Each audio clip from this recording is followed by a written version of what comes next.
নমস্কার বন্ধুরা, আমি সৌরভ। আমাদের টিম জয়পুর সাহায্যের হাত বাড়িয়ে দাও স্বেচ্ছাসেবী সংগঠনের পক্ষ থেকে প্রতি বছরের মতো এবছরও আমরা পরিবেশের ভারসাম্য রক্ষার জন্য 30,000 চারা গাছ তৈরির পদক্ষেপ গ্রহণ করেছি। ইতিমধ্যেই আমাদের চারা গাছের তৈরির কাজ ফুলদমে প্রস্তুতি চলছে। এই যে তৈরি হচ্ছে, প্রথমে মাটি আমরা তৈরি করি সুন্দরভাবে মাটি। আর বলে রাখি, মাটি কিন্তু আমরা কিনেই নিই। মাটি তৈরি করার পর আমরা তাতে ভালো করে মাটিটা ঝুড়ো করে নিই। যারা নতুন সংগঠন খুলছেন বা গাছ লাগাতে চান, তারাও আমাদের থেকে সাজেশান নিতে পারেন। আমরাও প্রণব মল্লিক আমাদের যে আছে, ওনার থেকে আমরা সাজেশান নিয়েছি। এই যে দেখতে পাচ্ছেন, প্রথমে আমরা চুন দিলাম।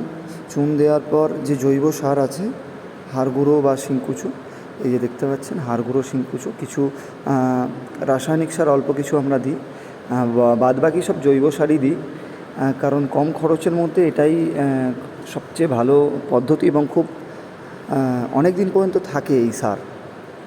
এই দেখতে পাচ্ছেন হাড় গুঁড়ো, শিংকুচো দেওয়ার পর সারটাকে ভালো করে আমরা মিক্সড করে নিই। মিক্স করার পর আমরা প্যাকেট 5-6 প্যাকেটে, যাতে বড় প্যাকেটে গাছ করার একটাই কারণ, আমরা মনে করি যে বড় প্যাকেটে গাছ করলে গাছটার গ্রোথ ভালো হবে।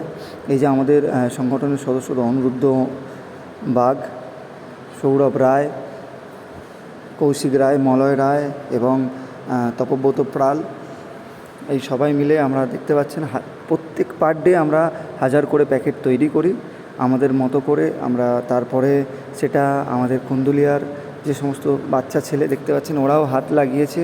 এই যুব সমাজকে ভাবানাই আমাদের মূল লক্ষ্য। এই যে বীজ দেওয়ার কাজ চলছে, এরপরের পরবর্তী ভিডিওতে দেখাবো কিভাবে গাছ বড় হচ্ছে। ধন্যবাদ।